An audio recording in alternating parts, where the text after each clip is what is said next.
Welcome. Today we're opening up the source materials on a case that is, I think, one of the most unsettling and psychologically contradictory crime stories of the digital age. We're talking about the case of Philip Markoff. Right, the story that unfolded so quickly back in the spring of 2009. It just dominated the national headlines. And led the media to give him that infamous name, the Craigslist killer. Exactly.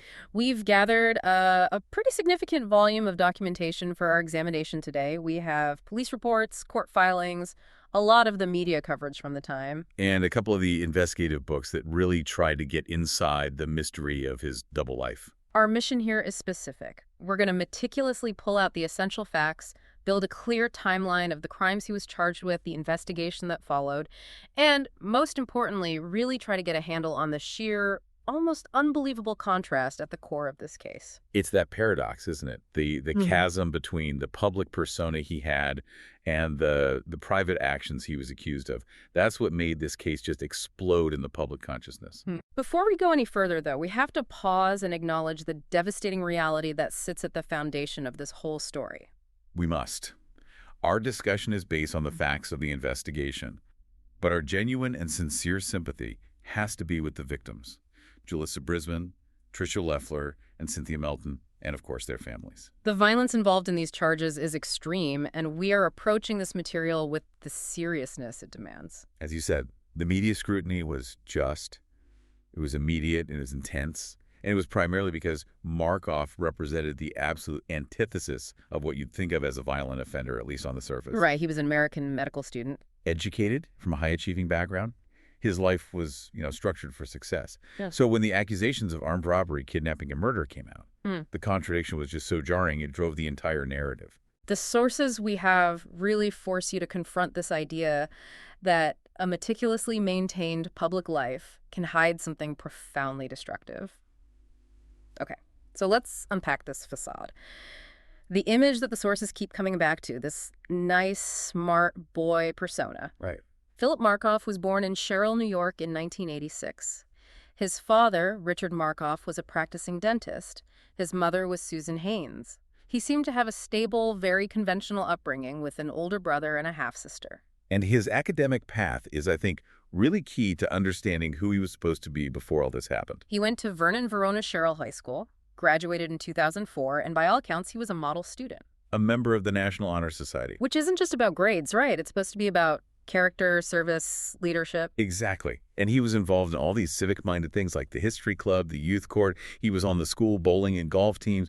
It just paints this picture of a completely well-rounded, ambitious young man. And that ambition didn't stop. It propelled him straight onto the most rigorous professional track there is. The pre-med track. Yeah. He went to SUNY Albany, graduated in 2007. And crucially, he had to have done well on the MCAT, the medical college admission test. Which is a huge hurdle. It's a massive gatekeeper for the medical profession. So just passing that and getting into medical school already places you in this very elite, very high-pressure group of students. So by April 2009, when these events happened, he was a second-year student at Boston University School of Medicine. And we should probably contextualize what that means. Med school, especially at that level, is a known pressure cooker. It's years of high-stakes tests, sleep deprivation, and just intense academic competition. The sources suggest that this environment was really the center of his whole world, a life that demanded total dedication and left, you'd think, very little room for error. Or for anything else, Yeah. supposedly. And it's noted that he was only suspended from BU Med School after the formal charges were filed. So he maintained his status right up until the moment of public exposure. It's that sheer weight of expectation, the future doctor, the defined path, that makes the alleged deviation so hard to process.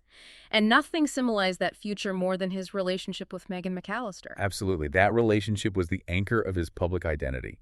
They met back in 2005. They were both volunteers at the Albany Medical Center ER. So again, you see this narrative building, two people dedicated to helping others, both focused on a future in medicine. A story of shared ambition and service. And by 2009, this wasn't just some college romance. They were meticulously planning their future. Right, they were engaged. Precisely. And the wedding wasn't just some vague idea. It was set. August 14th, 2009. McAllister herself was about to start medical school that fall. So they were building this power couple life, a double doctor household. Highly successful, highly respectable. Hmm. The sources really frame this relationship as integral to the mask that Markoff was wearing. He was financially secure, intellectually thriving, and romantically committed. So when that structure collapsed, it wasn't just about losing a girlfriend. It was losing the entire predefined architecture of his life. The sources definitely suggest the pressure was unsustainable, though any real psychological reports are either sealed or speculative. The common theory, the one explored in the true crime books on the case, it revolves around this idea of dissociation, Creating a separate identity. a separate dark identity to relieve the intense pressure of the virtuous one. He was living a life where failure just wasn't an option, and the only outlet, allegedly, was through this secretive, anonymous dominance and violence that he accessed through the internet. A devastating gap between the perfection of the medical student and the alleged criminal aggression. So we need to transition now from the man to the terrifying sequence of events that shattered his life and, of course, destroyed the lives of his victims. And it all happened in such a short window of time. Just 6 days in April 2009. 3 violent incidents, 2 states. The defining characteristic and the very reason for that media nickname was the method. It was. The sources confirmed that the victims were all targeted through ads they placed on Craigslist. Specifically, these are women who had posted ads offering services, erotic, massage, lap dance services. And this platform provided that element of anonymity for the predator. It did. It allowed Markoff, allegedly, to hide his real identity while he selected his targets. And that method is crucial. When he contacted these women, he was reportedly posing as a customer, setting up a meeting in a hotel room, which is an inherently high-risk location for these service providers. The speed of it all suggests a compulsion, an escalation. It really does. Once the method was established, it seems to have escalated very, very quickly. Okay, let's walk through the timeline. It starts on Friday, April 10, 2009, in Boston. Right. The first known incident was at the Westin Copley Place Hotel, a very upscale place. The victim was Tricia Leffler, who was working as an escort. And according to the sources, he entered the room as a client. Yes, but it escalated to extreme violence almost immediately. She was bound, gagged, and then robbed at gunpoint. So this first act already established a very aggressive and coercive pattern. It was about control and theft, not the services advertised. Exactly, a chilling precursor. But then, just 4 days later, the violence intensified dramatically. Tuesday, April 14th. This is the incident that resulted in a murder. Yes, also in Boston. The victim was Jalissa Brisman. She had advertised massage services online. She was found dead at the Copley Marriott. The sources indicate she was shot. And we have to say again, the loss of Mrs. Brisman's life is a profound tragedy. She was murdered violently and senselessly. Absolutely. Was the method identical between that first incident and the murder of Jalissa Brisman? Based on the evidence the police gathered, the methods were chillingly similar. Both women allegedly contacted via Craigslist.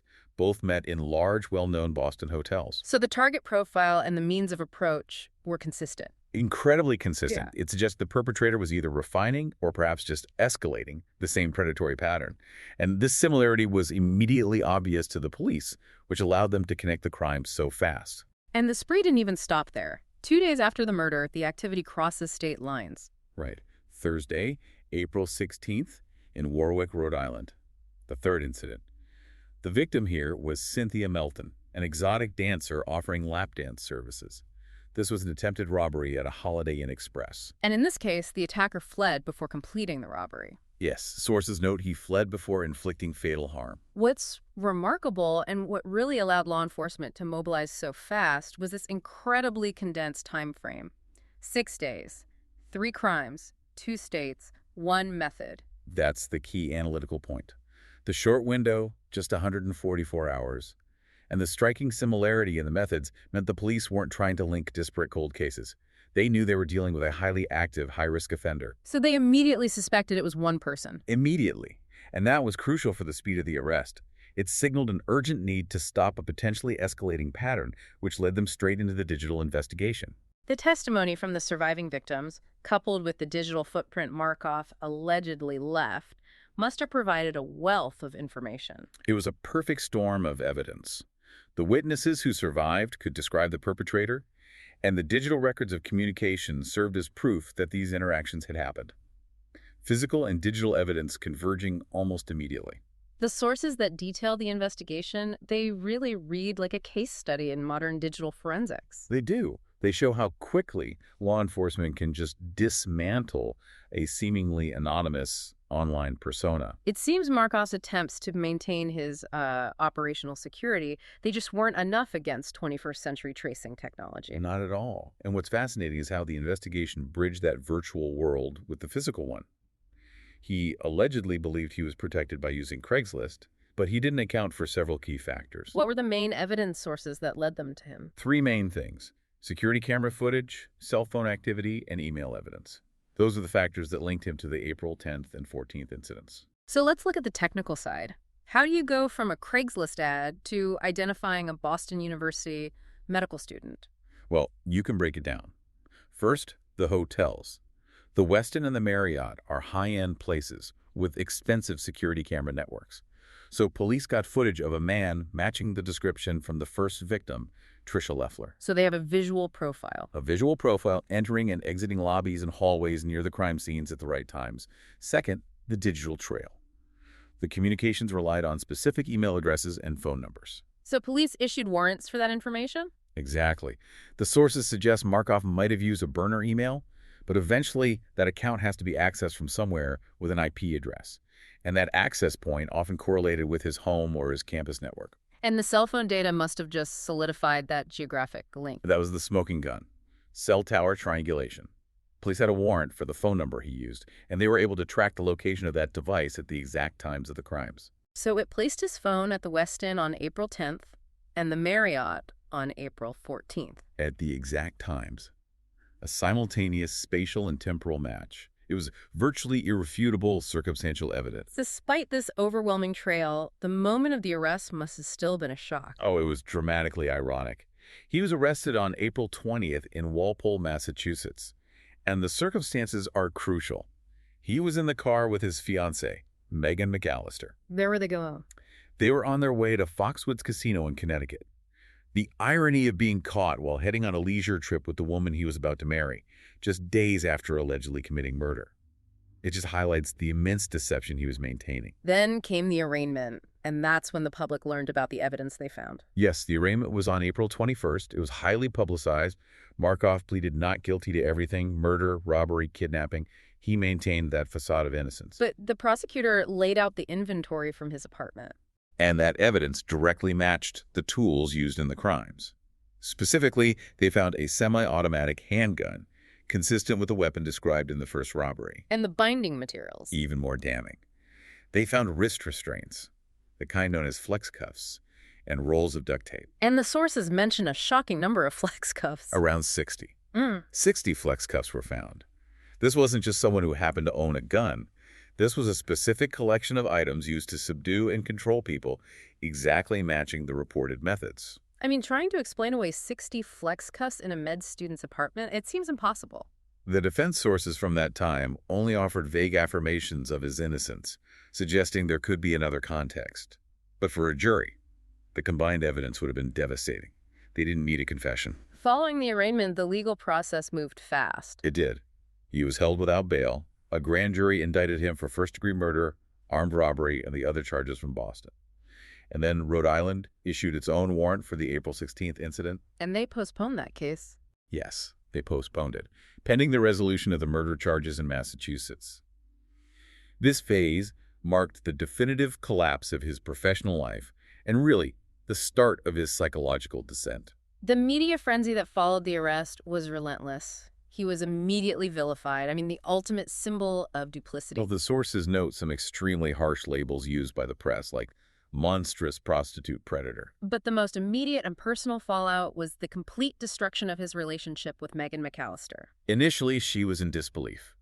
Her first public statements were all about loyalty. She stood by him, said he wouldn't hurt a fly, described him as beautiful inside and out. Which just shows how successful his deception had been. She completely believed in the structure they had built. But once the evidence was revealed, the gun, the 60 flex cuffs, that faith was profoundly tested. And the sources detail 2 critical visits she made to him in jail that basically sealed their fate. The first one came quickly, April 29th, just 9 days after his arrest.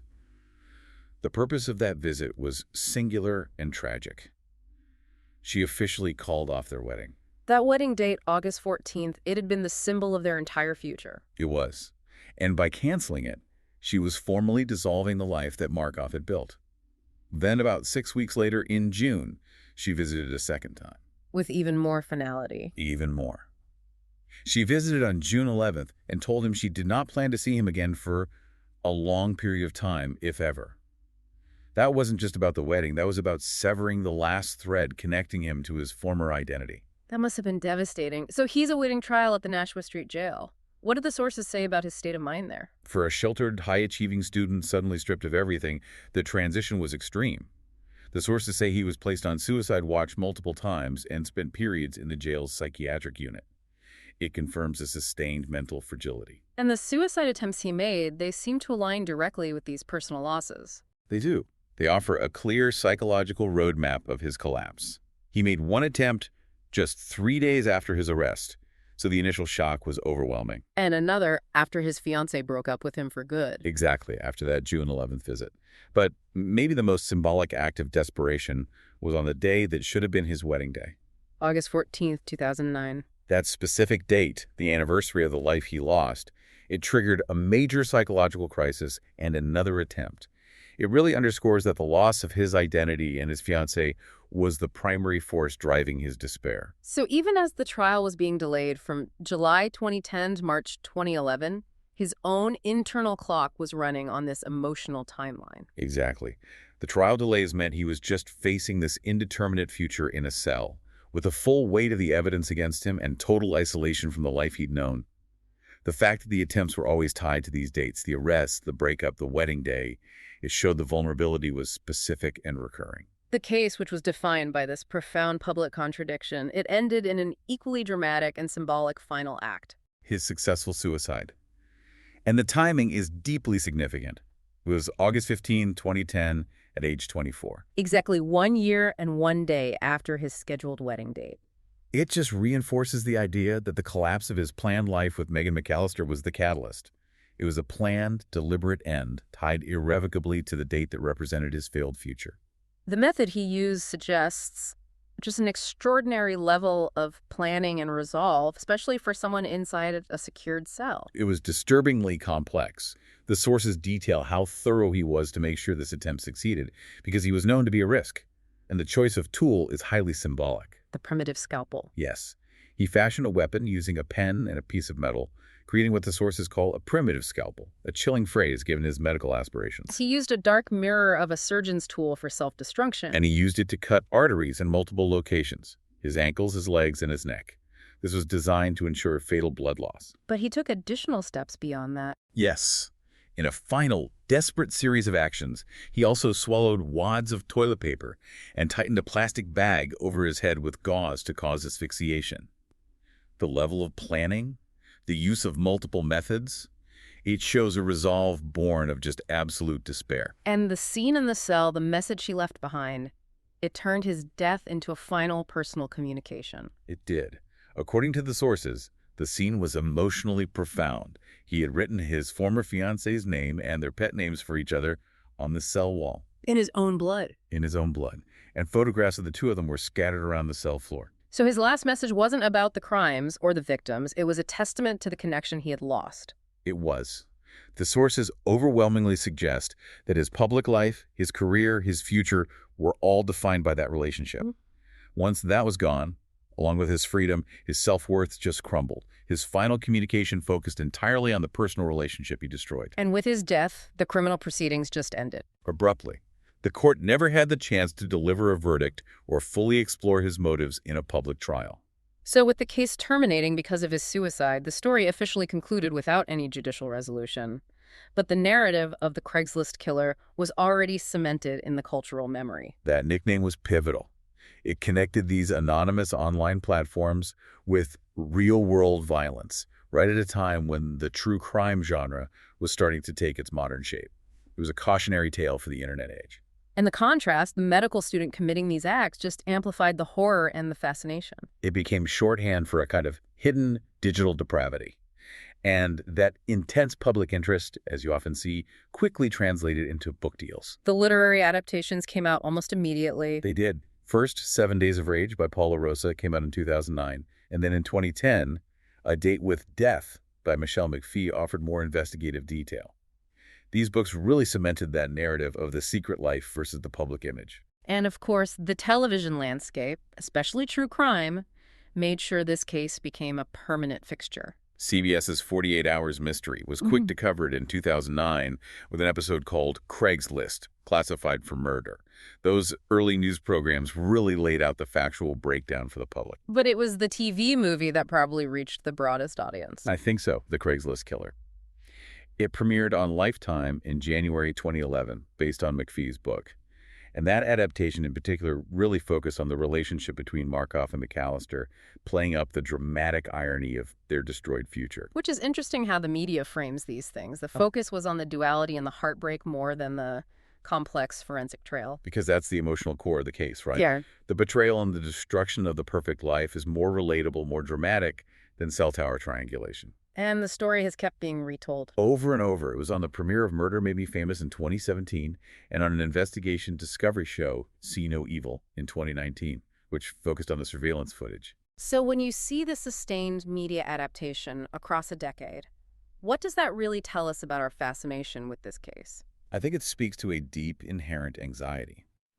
The Markoff case perfectly encapsulated the modern fear that people around us, especially those who project competence and success, might be hiding a violent, separate identity that's facilitated by the internet. He wasn't the stereotype. Not at all. He was successful, intelligent, and operating in plain sight. His story fundamentally challenged the idea that you can trust outward appearances, especially when anonymity is so easy to access online.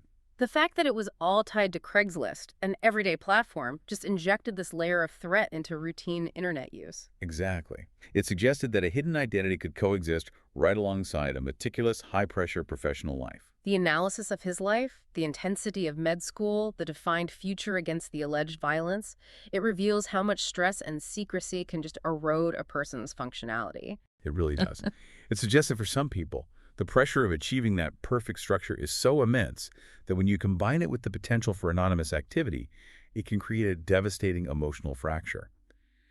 To synthesize what we've pulled from these sources, the primary insight really remains this profound, fatal tension. Philip Markoff was a high-performing medical student with a future scheduled down to the very day, who was simultaneously charged with being a violent predator operating in an anonymous online space.